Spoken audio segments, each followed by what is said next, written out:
Well, hey there, family and friends. Welcome back to Apex Ascend. This is where we teach lions how to roar. My name is Rodney LaBruce. I am the host of this podcast, and I'm also a candidate for Congress, United States House of Representatives, Texas District 30. Hope you get out and vote next year. March 3rd is the day. Primaries. Go out and make that vote count. But today, I want to pull back the curtain on a system that's not broken, but it was built with intention. Essentially, it was built to keep power in the hands of a few, and at the same time, the rest of us are told to just sit back and wait our turn. So today's episode 10, is titled, They're Not Like Us. And we're going to look at what it means to be us and them. So sit back.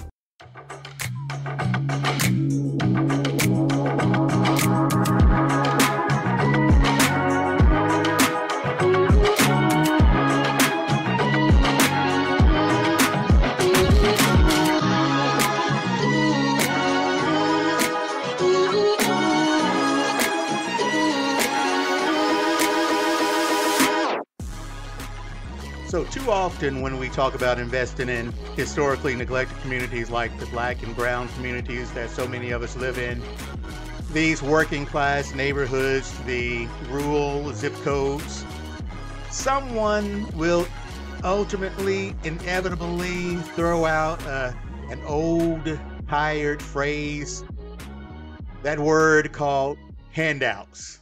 So let me be absolutely clear right now.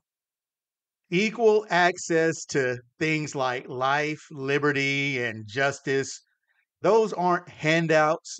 Those are actually constitutional promises. So here's the real problem. Writing those words in the Constitution doesn't automatically make them real in the lives of everyday people. A promise, all that is paper. It's action that turns that ink into real impact. So let's take a look a little bit deeper. A couple of weeks ago, we right here on this show talked about the difference between the Declaration of Independence and the Constitution.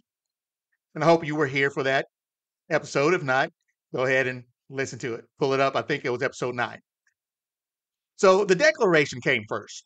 It was the bold proclamation that our nation was independent. It stated our nation's, the new nation's intent. So the Constitution came a little bit later. This was the mechanism, it was the operating manual for this new country. Now, for Christians, us Christians that are listening, we can get this parallel if we look at it like this. The Declaration of Independence is to the spirit of the law, and the Constitution is to the letter of the law, like the Bible, the relationship of the Old and New Testament. So the Old Testament, when you look at it, it lays down the law. It lays down the rules, the structure. It's the schoolmaster. But Jesus came to fulfill that law. He didn't come to abolish it, but he came to bring in the spirit of the law and bring that spirit to life. So he showed what justice, what mercy, and what love, all of that looked like when it's actually lived out. Well, here in America, we kind of flipped the order. The Declaration said all men are created equal, endowed by their Creator with rights to life, liberty, and the pursuit of justice. Now, it said that those rights were inalienable. What does that mean? Those rights are absolute. Those rights are God given. They are absolutely undeniable. But when the Constitution came, that counted Black men as 3/5 of a person. And ever since then, we've been kind of playing catch up. And today, we're still trying to reconcile that spirit with our reality, the spirit of the Declaration with the reality of the laws that were written throughout the Constitution.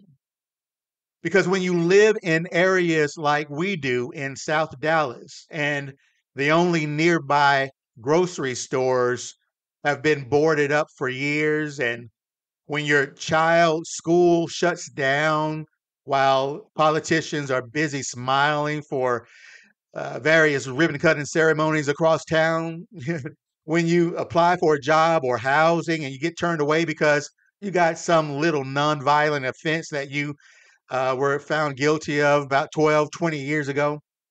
Well, things like that. That's not real equity. That's not equality. That's what we call exclusion. And this kind of exclusion comes with a legal stamp, a legal signature. So the government's job is not to give success to anybody, but the government's job is to simply stop blocking that success for everybody. James Baldwin, great author, he once put it like this. He said, I don't want to be given anything by you. I just want you to leave me alone so I can do it for myself. That's what we believe, y'all, don't we? We don't want handouts. We don't want anybody to do anything extraordinary or out of the ordinary for us. We just simply want to be left alone. And if we're left alone, if the barriers are broken down, the walls are taken down, then we can do it by ourselves. We can do it for ourselves. But here's the kicker: we're not being left alone. We're not being left alone. We're being blocked and even locked out.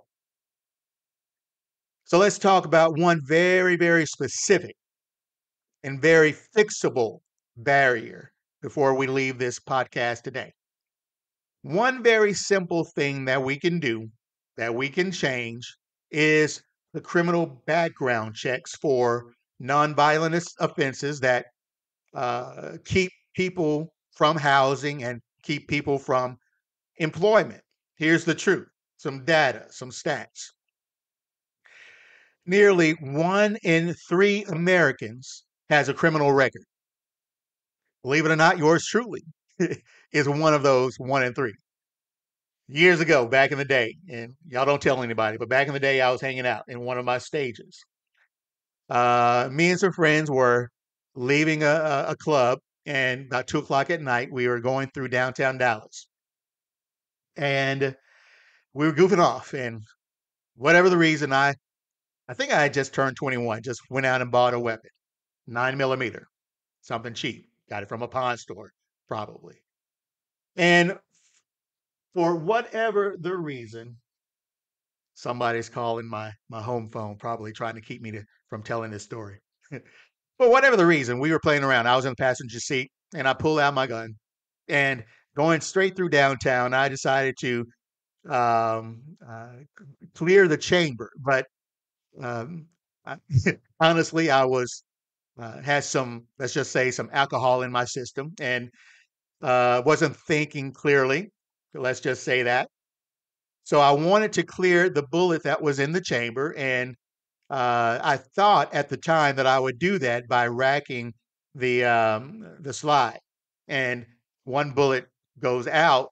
But of course, if you know anything about these semi-automatic weapons, as one bullet goes out, if there's a clip and bullets in the clip, another bullet is going to enter the chamber. So I y'all don't laugh at me. Just pray for me and just thank God that I'm no longer in that state. But anywho, so long story short, I did not clear the bullet out of the chamber, so I thought the next best thing to do was to just shoot the gun to clear the bullet out of the chamber. I shot it up in the air, middle of downtown. Crazy, I know. Next thing I know, I'm not driving, my friend is driving. We go around the block, and lo and behold, there's a line of cop cars waiting to figure out where that gunshot came from. Pulled us over, took me to jail. I admit it, it was mine. I did it, not hiding anything. Took me to jail. But fortunately, at that time, I had a pretty decent job. I was able to afford a decent attorney that I forget. I think I got 1 year deferred adjudication, and I served probation, and it cleared my record, if I remember it correctly. but the cost of that was like $900. And this was, oh my goodness, about over 30 years ago. So to a kid, $900 is a lot of money, especially at that time.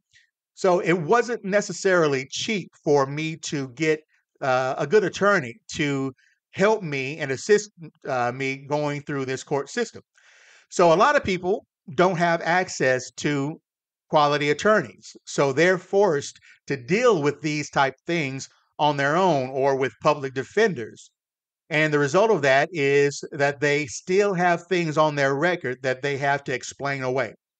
Um, so 1 in 3 Americans have criminal records, and more than 70 million people, because of this, face barriers to things like employment, housing, education, and credit simply because of one, maybe two, maybe three, I don't know, but one simple mistake in their life. Harvard did a study and found that people with a record are 50% less likely to get a call back or a job offer. And even with if the offense is minor, uh, and it has no bearing on the job itself, they're still 50% less likely to be called back. Now, let me repeat, even when the offense is non-violent and has absolutely nothing to do with the work or the rental unit, they are excluded from those opportunities anyway. And guess who this hits the hardest? Black and Latinos. Black people are incarcerated at 5 times the rate of white people. Latinos are nearly twice as likely to be denied housing for the same offense. Now, we're not talking about public safety here. Honestly, we're not. We're talking about permanent punishment, where we permanently punish somebody for mistakes that they've made years and years ago, even if those mistakes were nonviolent. Even if they have served their time, we still punish them today. So if we're serious about justice, we have to ban criminal background checks when it comes to housing and employment when the offense is nonviolent or when it happened so many years ago that it just doesn't matter anymore, or if it just doesn't have anything to do with the job that they're looking for or the lease they're trying to get. This isn't radical. This isn't even leniency. It's just fairness, y'all. Fairness. Because here's the thing, if the staircase is broken, it's not enough to hand someone a ladder. We need to go back and fix the stairs. And that's what we're trying to do. Now, to be honest, as a candidate, I've heard all the critics, I've heard their comments, and they say when I say that I want to end poverty, and we know that that's an impossible task. How can you end poverty? That's just too big. But one of the things that I've always said is that if something being impossible keeps you from trying to do it, then that's a problem.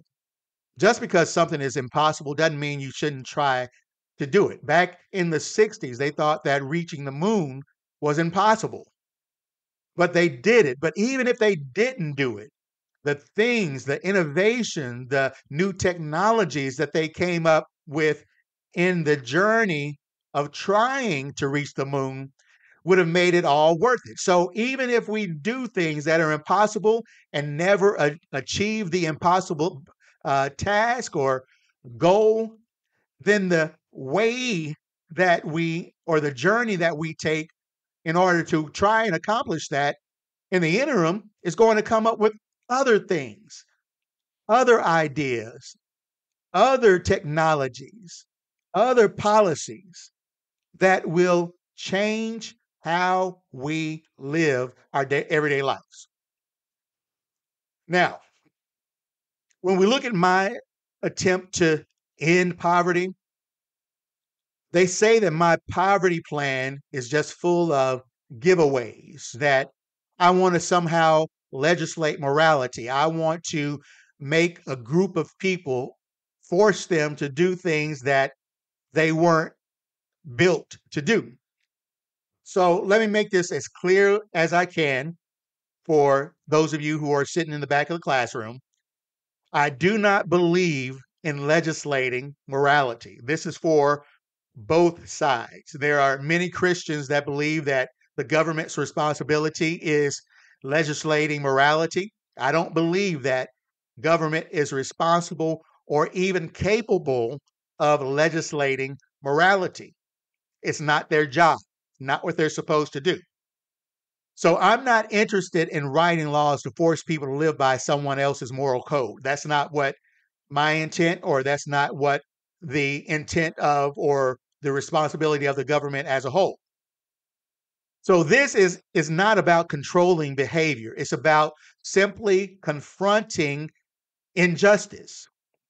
I do believe in simply removing barriers that were put in place by bad policies, by biased systems, and decades of neglect.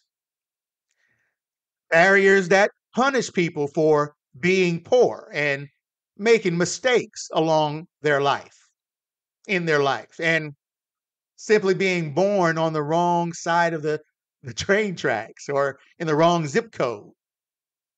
Because the goal of good government isn't to shape people's values. That's not what government is supposed to do. The goal is to make sure everyone has a fair shot, regardless of where we all start. That's not morality, that's equity, that's justice. And justice means we keep our promises. Promises made in the Constitution, promises declared in the Declaration of Independence. Justice means recognizing the dignity of work, the weight of sacrifice, and the cost of service, especially now moving into another policy initiative, especially when it comes to those who served in uniform. That's why I'm fighting for what I call guaranteed income for veterans. Now, this guaranteed income for veterans would be for those who served 10 years or more in the military. Now, when you look at the NFL has, after you are 10 years in the NFL, you get access to a pension. You get access to certain health benefits. That's what serving 10 years or playing 10 years does for you in the NFL. So I figure that if you give 10 years to service to this country, you deserve more than just a DD 214 with an honorable discharge.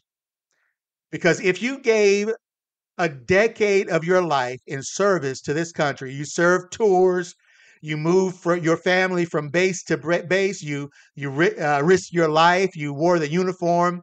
I don't believe that you should ever come home to any sort of instability. You should never be told to just figure it out. So, in a system that often forgets you even exist, that forgets that you put your boots on and strap your boots on and serve this country, that's not a handout. That's keeping a promise for every American and every soldier. So let's talk facts since we're talking data. Over 37,000 veterans are experiencing some sort of homelessness in this country. Any given night in America, 37,000 veterans are sleeping on the streets. That's more than a population in a small town in the state of Texas. So, according to the Department of Veteran Affairs, about 1.5 million veterans live in poverty today.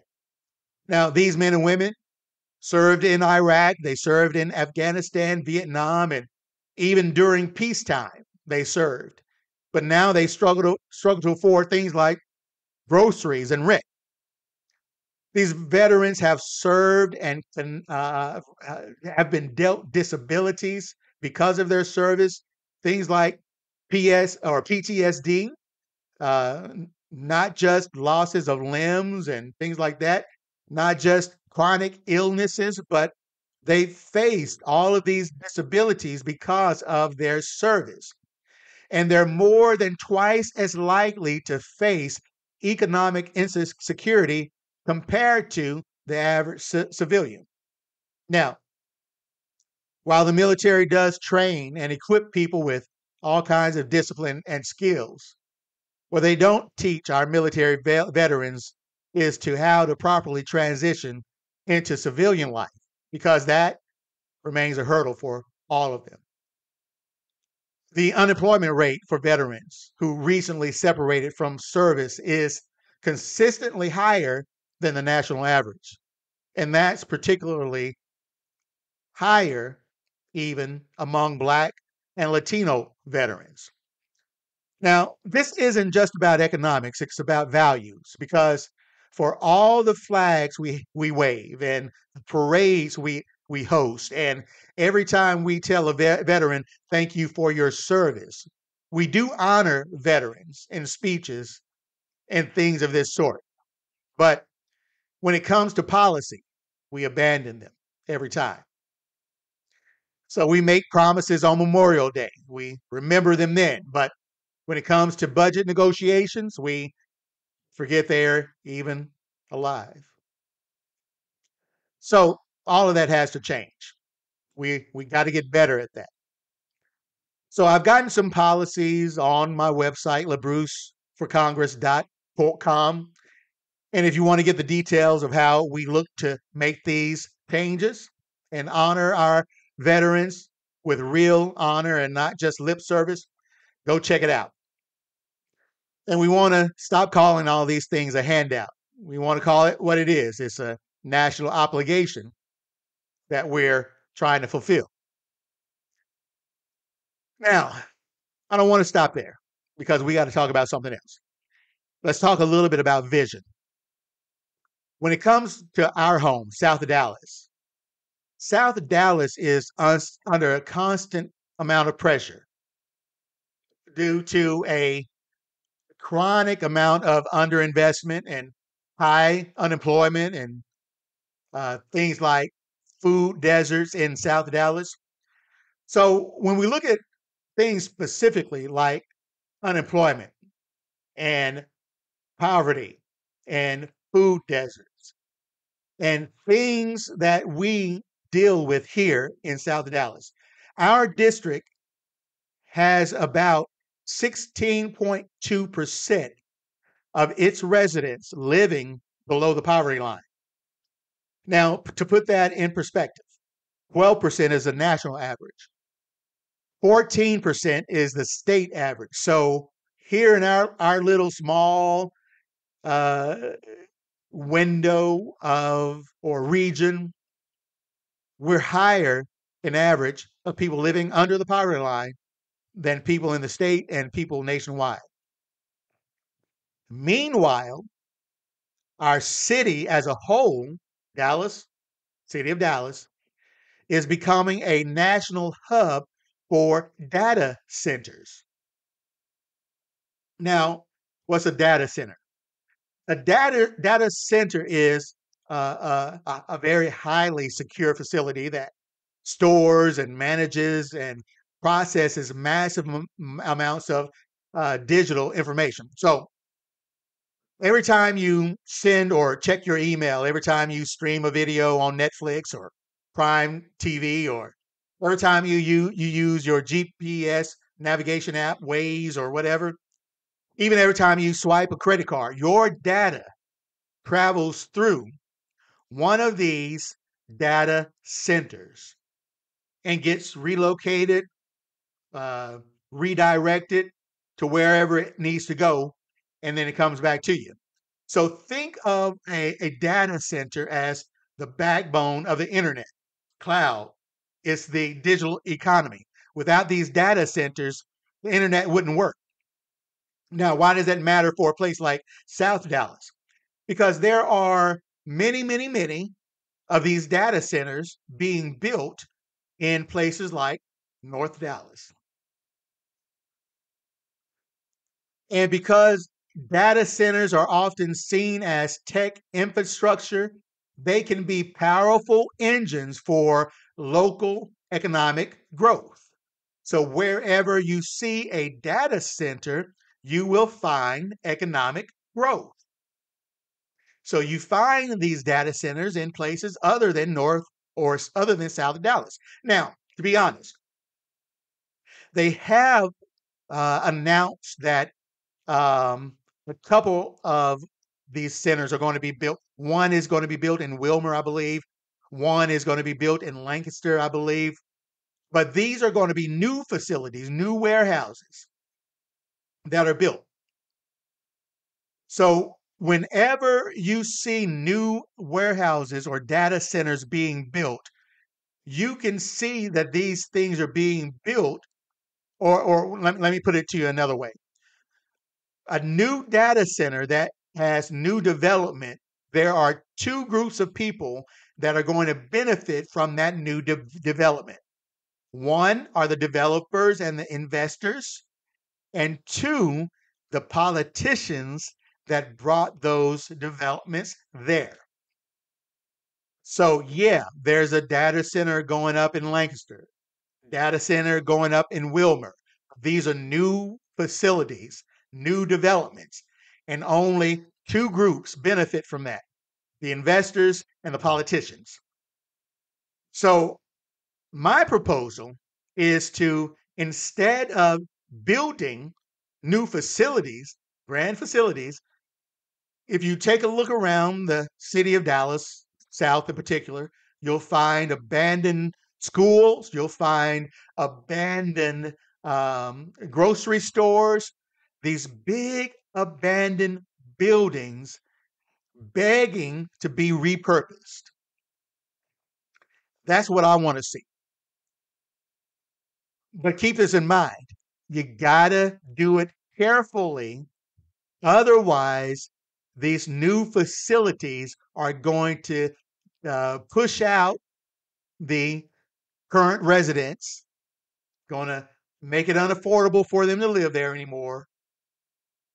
It's going to push them out. So, my plan comes with a strategy to keep the people who are living there currently there after these things come, and they will never be able to say that anyone pushed them out because their taxes or their whatever became became unaffordable for them. So my plan brings data centers in, utilizes or repurposes these abandoned structures, and it keeps the people living there around these facilities still able to call their homes their homes. And also, my plan includes a plan to bring food, fresh food, to these uh, uh, communities.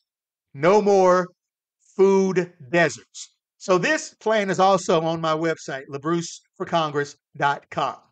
So, if you want the details of it, feel free to go read about it. And all of this will be spelled out in detail because we're not just talking about economic growth. We're talking about using technology to build resilience, access, and dignity in our communities. These data centers will not be built on top of us, but they will be built for us. Okay? We have to be careful, but we need them. And this is how we flip the script. Get what we need and keep what we have at the same time. This isn't going to be any kind of gentrification. It's going to be a community driven revitalization. Infrastructure, bandwidth, and justice and equity, all in the same place. Now, if you wonder why these things haven't happened yet, then all you got to do is look at who's in office. The same people who show up for photo ops and disappear when the votes have already come in, They clap in our churches, they pose at our schools, they meet with these developers behind closed doors. Trust me, I know that those meetings happen. I've been in them myself. I know what happens. When it's time to choose between community and corporation, those in office will always choose to take the check. So that's why these changes haven't happened yet. So I'm here to tell you they're not like us. These politicians currently in office, not like us. They don't care about you and me. They don't ride our buses. They don't worry about eviction. They don't live in the food desert. They don't do these things. They go to donor retreats while our neighborhoods get left behind. They're not like us. Me, I was born here. I worshiped here all my life. Them, some of them moved to our districts, our neighborhoods, just to be elected in our neighborhoods and districts. So, yeah, while they do that stuff, we're not going to be waiting around anymore. We're not playing nice with the status quo. We're changing the script and finally standing up and taking what belongs to us. It's our time. It's our day. Let's get it. All right. I know that I've gone way over time already. This is quite longer than the normal podcast that we do, but I did want to close out before I did a little bit of current events because we have in Congress, just passed in Congress, a bill that's called the Big Beautiful Bill. That's the actual name of the bill. Uh, but when you get into this thing, when you actually read it, it's simply one of the biggest messes that I've ever seen. And if it actually passes, which I don't think in its current form is actually going to pass or go through the Senate, I hope not. But if for whatever reason this thing does pass, then it's going to cause one of the biggest. We've already seen the gap between the have and the have nots grow over the last 40 or 50 years. This bill by itself is going to exponentially increase that gap by leaps and bounds if it's put in made law, because it has a really devastating agenda. But buried deep inside of this proposal is a couple of things that, other than the typical adding, everybody knows that it's supposed to add about at minimum, $4.5 trillion to the national debt over the next 10 years. That's minimum. Some estimates say it's going to add about $20 trillion. That's just this budget alone. Outside of the taking money from or cutting taxes for the wealthy and taking money from the poor, SNAP, Medicare, Medicaid, things of that sort. All right, those things are well documented. But there's a clause in this thing that would block courts from enforcing criminal contempt citations under certain conditions. Now, you wonder why I bring that up because it's one of the things that doesn't get a lot of talk. And two, why would they write into this bill something that is trying to block courts from enforcing criminal contempt citations?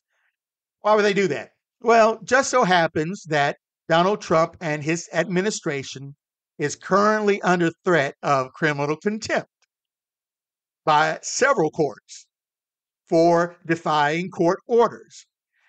So they're currently facing criminal contempt. And all of a sudden, here we have a bill emerging from Congress that makes it harder for judges to hold people accountable through criminal contempt.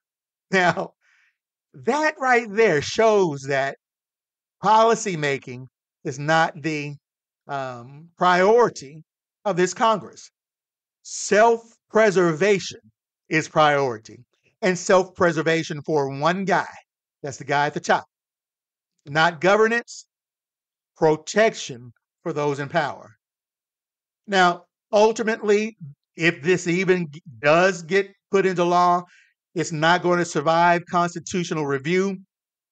It's not going to hold up in court, but it does send a very loud and clear message. If Trump and his allies are at risk, they're going to rewrite the rules to protect themselves.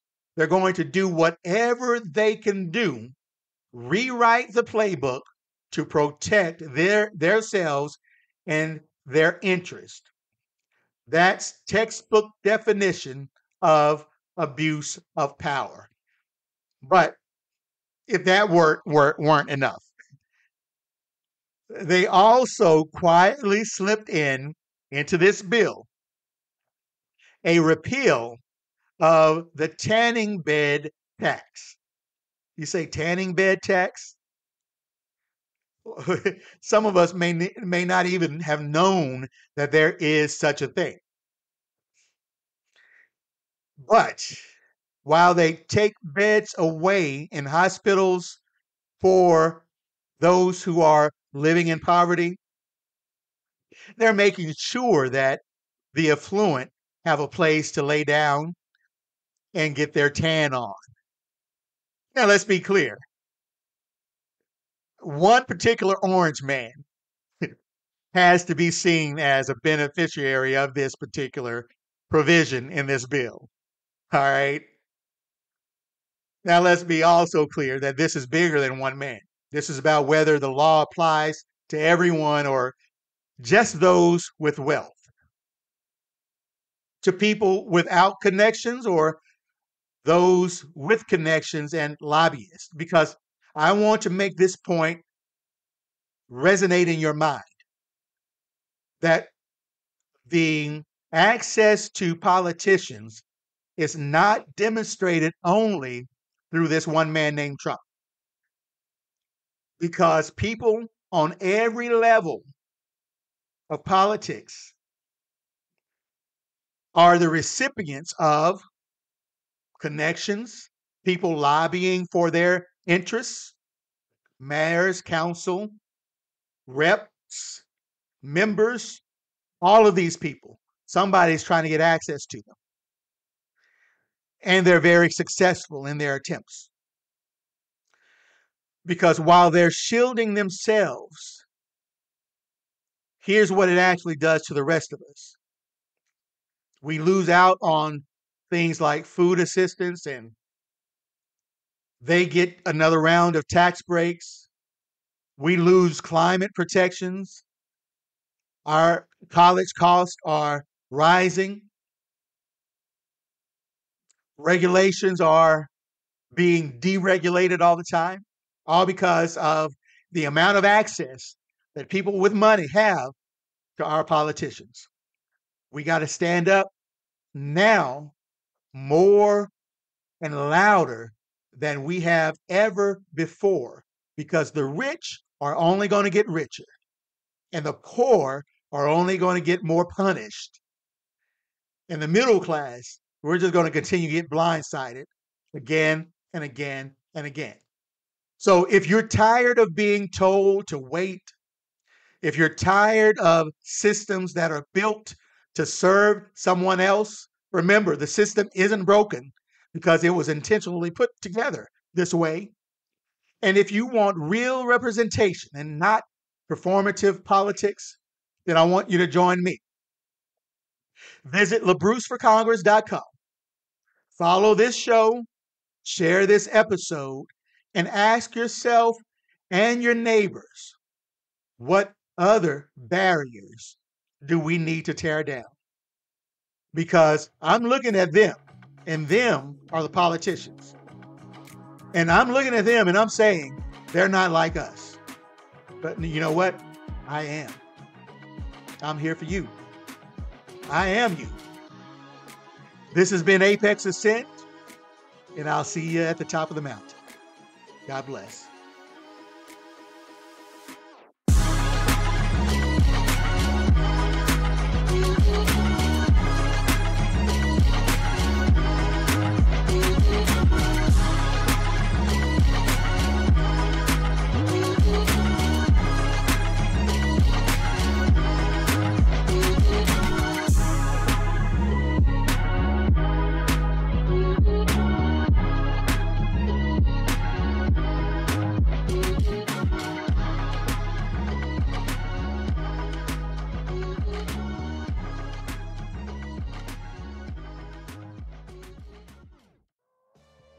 Hey, everybody, this is Rodney LaBruce. I am the host of Apex Ascend. That's the podcast that everybody's listening to, or at least they should. I wanted to just jump on and invite you to take the next step. Reach out to us and join the Unified Advocacy and Leadership Coalition. That's the UALC. Right now, we're building a movement that values truth, humility, and real solutions over all that viral noise that you hear and that's causing all of the outrage. Because at UALC, we work together to fight misinformation. We look to elevate those overlooked voices. And we also develop leadership rooted in empathy and evidence and not ego. So right now, while you have a moment, go ahead and go to LaBruceForCongress.org. That is LaBruceForCongress.org. Look for the tab that says UALC. Click it, read about it, and reach out to us.